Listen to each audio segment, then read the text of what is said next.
Este es el tema, el primer tema de las teóricas son principios de radiología. La definición de la inteligencia artificial de radiología dice, si ustedes entran a Wikipedia, dice que es una especialidad de la medicina humana que utiliza imágenes para diagnóstico y tratamiento de enfermedades. Esa es la definición básica. Existe también la radiología veterinaria, porque esta que vamos a entrar es la radiología humana, ¿no? No es la radiología veterinaria ni es la radiología industrial, porque también hay otras ramas como son la radiología veterinaria, la industrial, y bueno, esas son otras ramas que yo no tengo la menor idea. En este tema vamos a hablar de la radiología humana, los principios básicos. Entonces, entre los objetivos vamos a intentar conocer los métodos diagnósticos utilizados por los imagenólogos para hacer diagnóstico y a veces para hacer tratamiento. Identificar la utilidad de cada uno en relación a cada patología individual, identificar principios físicos básicos de cada método diagnóstico. Estos son los métodos diagnósticos que utiliza el radiólogo.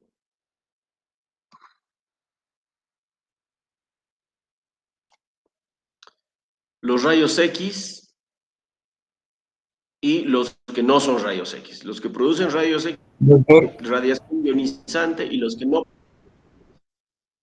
¿Ah? doctor, no se está cambiando las presentaciones, está en la misma diapositiva que dice objetivos. Ah, ya. Creo que Zoom es mejor que Met. Es un dolor de cabeza. Ay, a ver, otra vez vamos a intentar.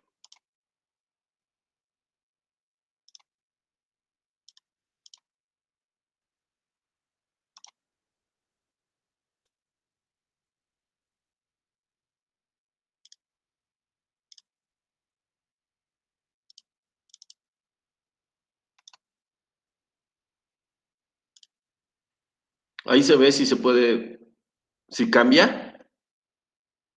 Sí, doctor, ya se puede ver. Ya. Ya, entonces, a ver, entre los objetivos, ya hemos hablado de los objetivos. Los métodos diagnósticos que no producen radiación ionizante son la resonancia magnética y la ecografía. La ecografía basa la formación de la imagen en los ultrasonidos, que es un tipo de sonido que vamos a ver en su momento cómo son los principios físicos de los ultrasonidos. La resonancia magnética tampoco emite radiación ionizante. De hecho, es un imán, es un campo magnético poderoso al cual se le aplica radiofrecuencia. Entonces se utiliza radiofrecuencia eh, em, y se aplica un imán poderoso, o sea, eh, eh, el método diagnóstico perdón, el principio físico de la resonancia magnética se basa en la aplicación de radiofrecuencias a un imán. La fluoroscopía, las radiografías simples, las radiografías contrastadas, la tomografía, la mamografía, incluso la densitometría ósea, se basa en la producción de rayos X. Los rayos X son los que producen las imágenes. En todos esos. Por lo tanto, todos esos estudios que acabo de mencionar producen radiaciones ionizantes y por lo tanto son en cierta manera nocivos para la salud de las personas, de los seres vivos. Sin embargo, las dosis de radiaciones que se producen en estos estudios son muy bajas, son muy pequeñas, por lo tanto, estos estudios se realizan de manera relativamente segura por las dosis bajas que se producen. Sin embargo, la tomografía probablemente sea el estudio que más dosis de radiación ionizante produce de todas estas que hemos hablado y por lo tanto su uso se limita, digamos, al uso razonable de las radiaciones, o sea, a una serie de pautas que indican cuándo debe de usarse la tomografía y cuándo no. ¿Sí? Entonces, vamos a hablar un poquito de historia ahora en relación a al inicio de la especialidad, cuando se descubrieron los rayos X, hace más de 100 años, ahí está en noviembre del 1895, ese físico que apellida Röntgen, accidentalmente encontró los rayos X, bueno, descubrió, vamos a decirlo así, porque en realidad habían otros físicos que estaban ya haciendo algún tipo de manipulación de tubos catódicos, que son de donde los primeros en producir rayos X. Esta persona manipuló estos tubos catódicos y sin querer tomó una radiografía, la primera radiografía, que es esa, la que ven ahí, que es la radiografía de su esposa, de la mano de su esposa, y gracias a ese descubrimiento es que recibió un premio Nobel el año en 1901. Esta es una de los dichos, digamos, más conocidos de esta persona.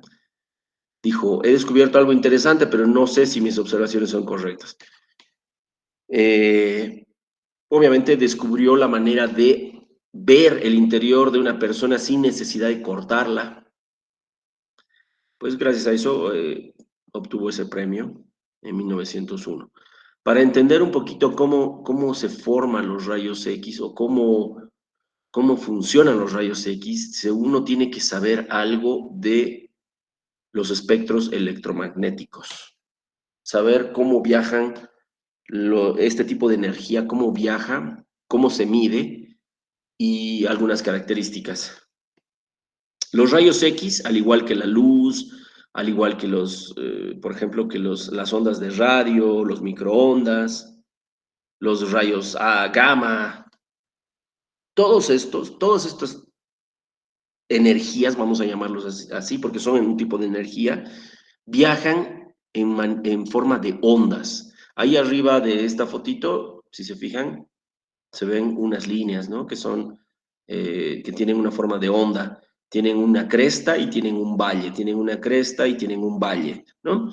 En ese tipo de forma es que viaja el rayo X, al igual que todas las luces, la luz visible, los rayos gamma, qué sé yo, los microondas, las ondas de radio que nosotros escuchamos todos los días en nuestro auto o en tu casa, viajan en forma de ondas. Ahora, la longitud de esa onda o el tamaño de esa onda es la que va a definir qué tipo de onda va a ser, qué tipo de emisor de onda va a ser. Por ejemplo, las ondas de radio, de FM y de AM, que nosotros escuchamos en la radio, por ejemplo, tienen un tamaño de longitud de onda que puede llegar a ser del tamaño de un campo de fútbol, ¿no? Es grande, más de 100 metros puede tener la longitud de onda de una onda de radio. La onda, por ejemplo, de los rayos X, fíjense que tiene una longitud de onda de 10 a la menos 9. O sea, 10 ceros a la izquierda en relación al 1, ¿no? Al número 1, que sería, por ejemplo, el 1 sería aquí un radar, por ejemplo, tiene una longitud de onda de 1 metro. Esto está medido en metros, está expresado en metros, ¿sí? O sea, 1 metro tiene más o menos la longitud de onda de un radar. El microondas es más chico, tiene 3 ceros menos. Y el rayo X tiene 9 ceros menos. Es súper chiquitito, es tan chiquitito, pero tan chiquitito, que supuestamente puede ingresar e interactuar con los átomos, con las uniones de los átomos, de los electrones. Entonces, por eso es que los rayos X son en cierta manera nocivos, porque pueden llegar al interior de una célula y cambiar la estructura del ADN por ese tamaño tan chiquitito. Pero gracias a ese tamaño tan chiquitito de la longitud de onda, es que también puede ingresar y tomar una imagen del interior del cuerpo. ¿Sí? Ahora, fíjense, esto es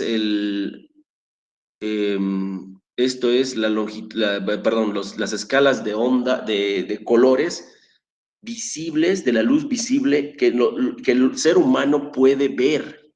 Todo esto es la luz visible. Fíjense que tiene 6 ceros por detrás del 1. O sea, una millonésima parte de un metro, ¿no?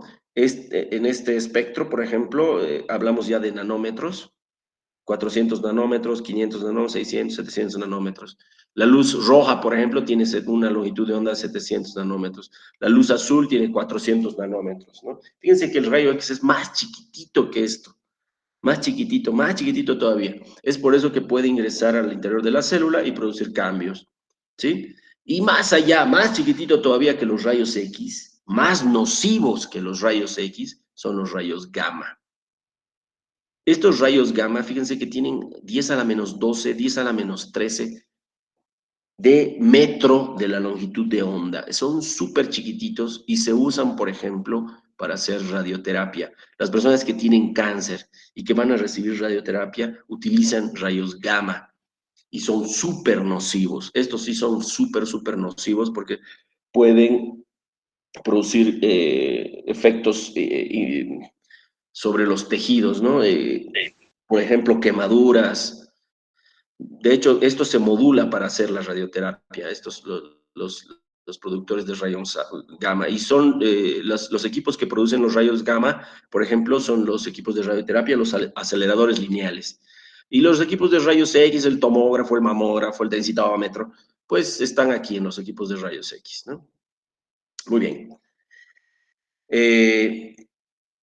Vamos a un poquito ahora avanzar hablando de un poquito qué es la ionización. A ver, aquí vamos a tener un ejemplo que yo creo que todo el mundo sabe porque en el colegio hemos llevado la estructura de un átomo, ¿no?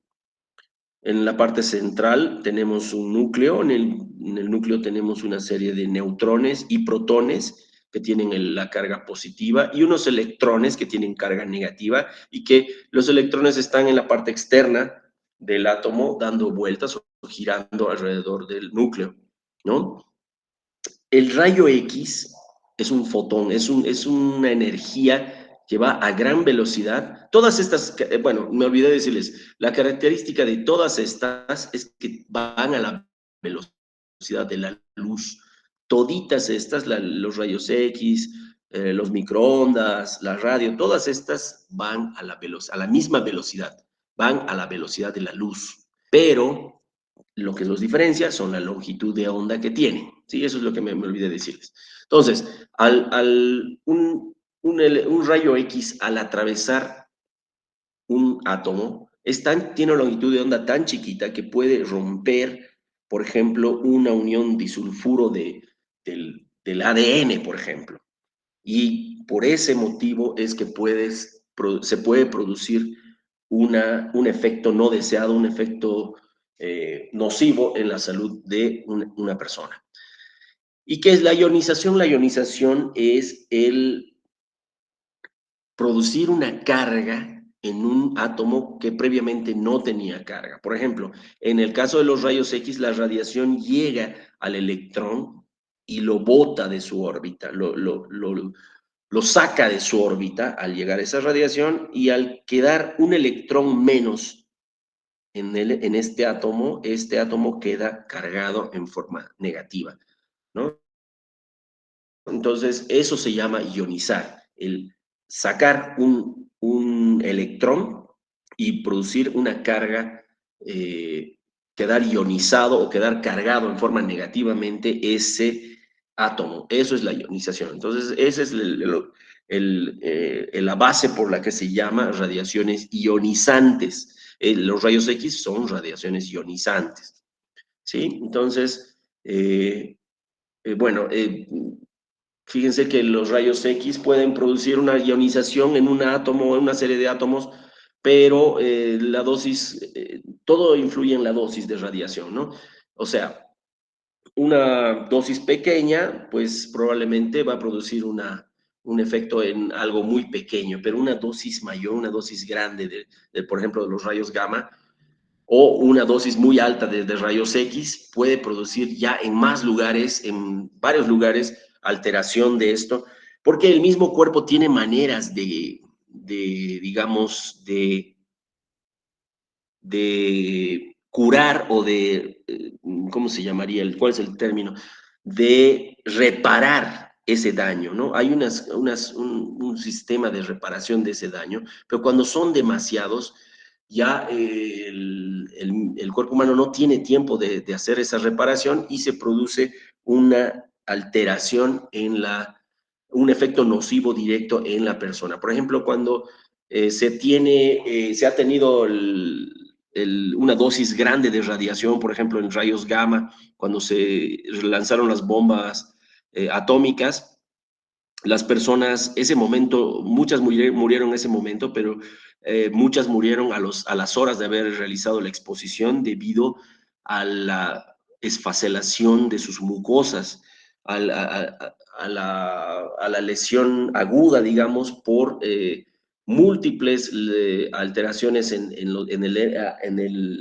las células, en la mucosa del tubo digestivo, por ejemplo, y han tenido sangrados, ya sea por tubo digestivo, por la vía aérea, esto por la dosis altísima en forma aguda, digamos, en el cuerpo de estas personas. No quiere decir, la dosis bueno, la radiación que se recibe no se acumula. O sea, las radiaciones ionizantes que llegan a un cuerpo no se estancan, no se quedan ahí, no se acumulan, sino que se produce un daño ese momento y se produjo ese daño. No hay una acumulación, digamos, que me ha acumulado mucho. No, eso es falso. Es la dosis de radiación que se da en un cuerpo determinado, se produce en un momento y ya no hay vuelta atrás. No hay acumulación, digamos, ¿no? Entonces, el tubo de rayos X de un equipo, ya sea tomógrafo o equipo de rayos X, consta de un tubo al vacío que está rodeado por un elemento de cristal. Es muy parecido al bulbo del foco que utilizamos todos los días en nuestros domicilios. En uno de los extremos tenemos este tubo tiene la característica que está al vacío, ¿no? Que es un tubo al vacío en cuyo interior tenemos un elemento metálico que está hecho de tungsteno. Tenemos un polo negativo que se llama cátodo, y un polo positivo que se llama ánodo. Entonces, el ánodo es rotatorio, rota, y el cátodo se calienta, se le aplica electricidad para que se caliente este elemento metálico de tungsteno, se calienta, al calentarse produce electrones como si fuera la luz visible que tenemos en nuestras casas. Estos electrones chocan con este ánodo que está girando, gira para que no se caliente un punto en específico, sino que para que choque con varios puntos y así se pueda disipar el calor que se produce.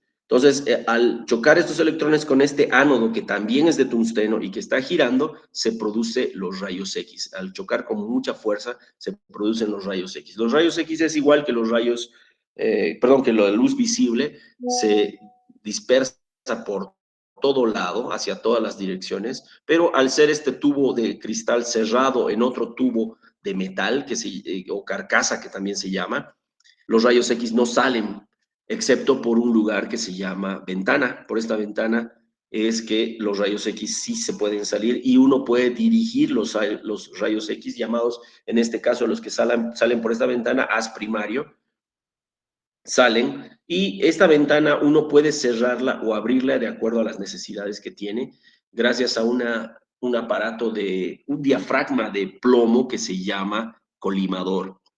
Entonces aquí tenemos, por ejemplo, lo mismo, el ánodo, el cátodo,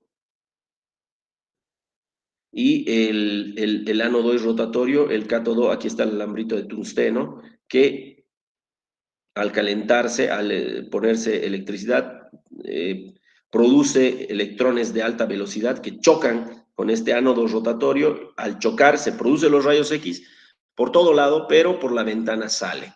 y podemos tomar una radiografía, por ejemplo, de un pie, ¿no? Los rayos X atraviesan el cuerpo de esta persona y graban o se imprimen en una película o un cassette que se encuentra debajo del cuerpo de esta persona, ¿no?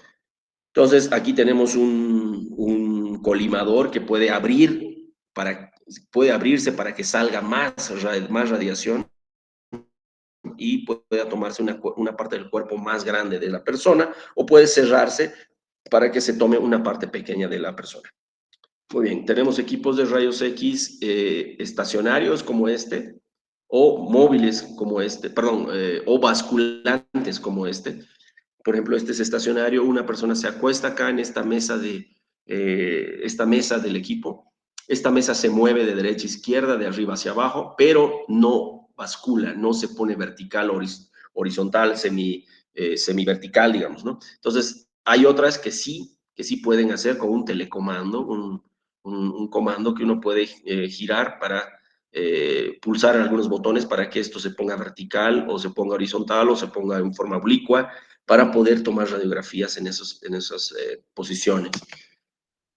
También el equipo de rayos X, bueno, el tubo de rayos X siempre está acá en la parte superior y la radiación va de arriba hacia abajo y el cassette se encuentra generalmente debajo de esta mesa. También tenemos un portacassettes que se encuentra en la pared, fija en la pared, para tomar radiografías en personas que se necesita en bipedestación. Muy bien. También tenemos disponibilidad de equipos portátiles como este, que tiene rueditas y que puede girar, puede movilizarse hasta la cama donde se encuentra el paciente que se quiere tomar el estudio, ¿no? Entonces se dispone de una serie de equipos que pueden ser estáticos o rodables. Bueno, las características de un equipo de rayos X es que es de relativo bajo costo. Las características de los estudios de rayos X en realidad son considerados de relativo bajo costo, son bastante disponibles, están disponibles básicamente en todos los hospitales, clínicas, centros de salud, incluso en postas. Yo he encontrado en pueblos que están alejados, he visto que algunos de esos postitas tienen equipos de rayos X, por lo tanto es bastante disponible. Es relativamente rápido de realizar. Una radiografía de tórax, por ejemplo, que es la más común, se puede realizar en 3 a 4 minutos. Es muy bueno para delimitar estructuras óseas, es para delimitar estructuras o para identificar estructuras calcificadas y para observar aire, pero es malo para delimitar estructuras de densidad intermedia, como son el agua o las partes blandas. Bueno, los términos, el léxico que se utiliza para hablar de una imagen que es oscura es radiolúcido. Todo lo que se vea oscuro en rayos X se llama radiolúcido y todo lo que sea blanco o sea eh, que tenga brillantez se llama radiopaco.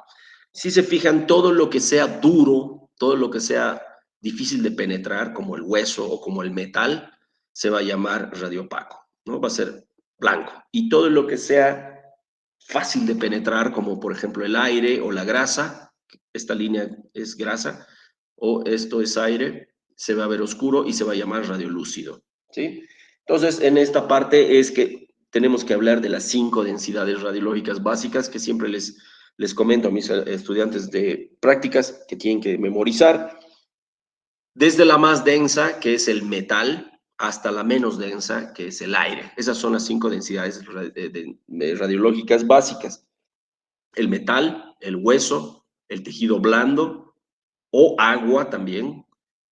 La tercera densidad se puede denominar agua o tejido blando, y la siguiente densidad, la cuarta, correspondería a la grasa, y la quinta, la menos densa, el aire.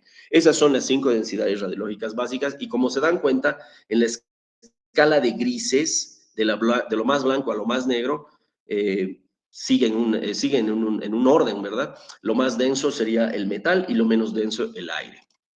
en una radiografía de tórax, por ejemplo, que es muy buena. ¿Por qué la radiografía de tórax es la más solicitada en cualquier hospital, en cualquier clínica? Es porque el aire que hay en los pulmones y la densidad agua que hay en el mediastino le da un contraste exquisito, y gracias a este contraste es que se ve claramente las estructuras del mediastino y las estructuras aéreas del pulmón.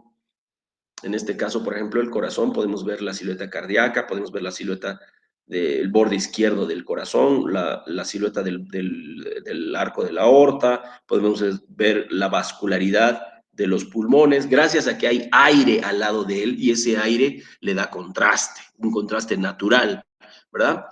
Gracias a eso podemos ver los bordes del diafragma, por lo menos el borde superior. Fíjense, el borde superior del diafragma se puede ver, pero no podemos ver el borde inferior. ¿Quién puede ver el borde inferior? Nadie. ¿Por qué? Porque pues debajo del diafragma, del borde inferior del diafragma, está el hígado, una densidad que tiene similar, un órgano que tiene densidad similar como el hígado, o en el lado izquierdo el vaso y el colon, que tienen densidades similares. Debido a esas densidades similares es que el borde inferior del diafragma no se puede ver porque no hay contraste. Mientras arriba sí hay contraste porque la densidad agua del diafragma contrasta con la densidad aire que hay en el pulmón. En este caso, por ejemplo, es un caso de un paciente que tiene neumoperitoneo, hay aire en el peritoneo, el interior de cavidad peritoneal, y gracias al aire que hay en cavidad peritoneal se puede ver el borde inferior del diafragma y el borde superior también del diafragma. Fíjense, se ve el borde inferior y se ve el borde superior del diafragma. Aquí también, borde superior y borde inferior del diafragma, gracias a que hay neumoperitoneo. Este es otro ejemplo, lo mismo, de neumoperitoneo. Muy bien. Ya, hablemos ahora de la mamografía. La mamografía es una radiografía de la mama. Básicamente es un equipo de rayos X que tiene un tubo de rayos X que produce una radiografía igual que la que se realiza en cualquier lugar, pero tomando una radiografía de la mama previamente comprimida. Hay unas paletas plásticas de compresión que realizan la compresión de la mama para que sea más fácil de identificar nódulos o masas que puedan existir en la mama. Al comprimir, uno dispersa el tejido de la mama, y al dispersarse el tejido de la mama se ve más clara en la radiografía que se toma. El cassette siempre está debajo de la mama, el rayo X va de arriba hacia abajo, penetra la mama y se imprime o se graba, digamos, en el cassette que se encuentra debajo. Es un estudio relativamente barato, de rápida realización, una mamografía de las dos mamas en proyecciones cráneo-caudal y medio-lateral oblicua, demorará más o menos unos 15 a 20 minutos, no demora más de 20 minutos. Las dos proyecciones entonces que deben de tomarse siempre en una mamografía son la cráneo-caudal y la medio-lateral oblicua, así se llaman. Cráneo-caudal porque va de arriba abajo. Esta, por ejemplo, es una cráneo-caudal. Estamos tomando una radiografía de la mama de arriba hacia abajo, o cráneo-caudal. Después de tomada esta, se toma la medio-lateral oblicua, en la cual este equipo gira o rota. Fíjense que aquí hay una flechita verde, te está diciendo, te está explicando que rota.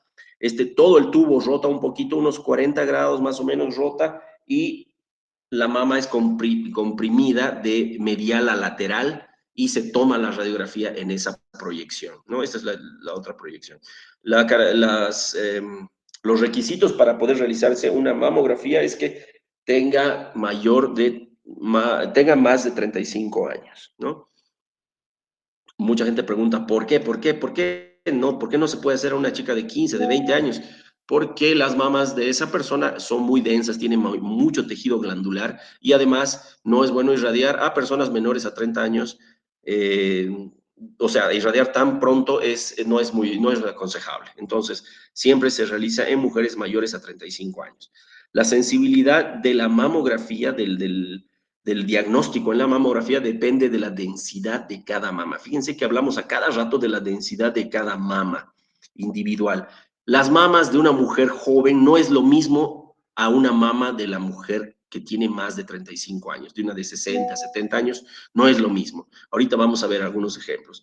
Es muy buena para la pesquisa del cáncer temprano, la mamografía. Básicamente se utiliza para screening de cáncer temprano, pero también puede ser utilizada para personas que tienen nódulos o bultos palpables. A ver, estas son una serie de densidades de la mamografía de mamas diferentes. Fíjense, ¿qué tienen de diferencia estas mamas? Todas están tomadas en proyecciones medio lateral oblicua, porque se logra ver el pectoral. Si se logra ver el músculo pectoral, está tomada en medio lateral oblicua. Ok, esta mama es más oscura que esta es más blanca que esta, o esta es más radio opaca que esta, que es más radiolúcida, digamos. ¿Cuál es la característica? Esta mama tiene poco tejido fibroglandular. Este es el tejido fibroglandular que es blanco. Entonces, al tener menos tejido fibroglandular, tiene más tejido adiposo. Si se fijan, el tejido adiposo es oscuro. Habíamos hablado de las 5 densidades radiológicas básicas y habíamos dicho que la grasa o el tejido adiposo está muy cerca al aire, está en una densidad baja. Entonces, fíjense que es oscuro. Y cuanto más blanca sea la mama, tiene más tejido glandular y más tejido fibroso. Estas personas son generalmente personas más jóvenes. Las personas más jóvenes tienen más tejido fibroglandular y las personas más añosas tienen menos tejido fibroglandular y más tejido adiposo. ¿Cuál de estas es mejor? Obviamente esta, la A. Para hacer diagnóstico es mucho mejor. Un nódulo que es bueno, la vamos a llamar radiopaco, en un medio, en una mama que es radiolúcida, pues se va a ver al tiro, va a haber buen contraste. Pero un nódulo que es radiopaco, vamos a ponerlo acá en una mama que es radiopaca, pues no se va a ver bien, no se va a claramente visualizar porque no hay buen contraste. Entonces, esa es la razón por la que las mamas que tienen más edad son más radiolúcidas, entonces son más fáciles de ver que las mamas que tienen menos edad. Esa es la razón por la que no se toma normalmente mamografías en personas menores a 35 años. Bueno, entonces estos son algunos ejemplos de tomas en proyecciones medio lateral, perdón, de medio lateral oblicua, que son estas, y craniocaudales, que son estas. Fíjense que en las medio lateral oblicuas se ve el pectoral por lo menos en 2/3 de su extensión. ¿Sí? Mientras que en las craniocaudales muchas veces no se logra ver nada del pectoral. Algunas veces se ve un poco, pero generalmente no se logra ver el pectoral, ¿no? Ahora fíjense, un nódulo, aquí por ejemplo está señalando un nódulo, una bolita, ¿no? Fíjense que las bolitas son blancas, los nódulos son blancos, a menos de que sea un nódulo graso o como un lipoma o un quiste oleoso, la gran mayoría de los nódulos son radiopacos. Entonces, en una mama densa, pues a veces no se puede ver y esa es la razón por la que la mamografía puede fallar en hacer diagnóstico cuando son las mamas muy densas. Sí, aquí se ve el nódulo, aquí está el nódulo, aquí se ve el nódulo, aquí se ve el nódulo. Gracias a que estas mamas no son tan densas como estas. Muy bien. La característica más común del cáncer in situ, es esto: ir a buscar microcalcificaciones agrupadas y que sean pleomórficas. ¿Qué quiere decir pleomorfismo? Que tienen diferentes formas y tamaños. Eso es pleomorfismo. Entonces, si uno ve una mamografía y en esa mamografía ve microcalcificaciones como estas que tienen diferentes formas y que están agrupadas, es casi signo patognomónico de que hay un cáncer in situ. Y esto es, digamos, salvarle la vida a la persona porque le estás diciendo, es un cáncer inicial y pues le estás salvando la vida. Esa es la razón, esa es, digamos, la razón del uso de la mamografía.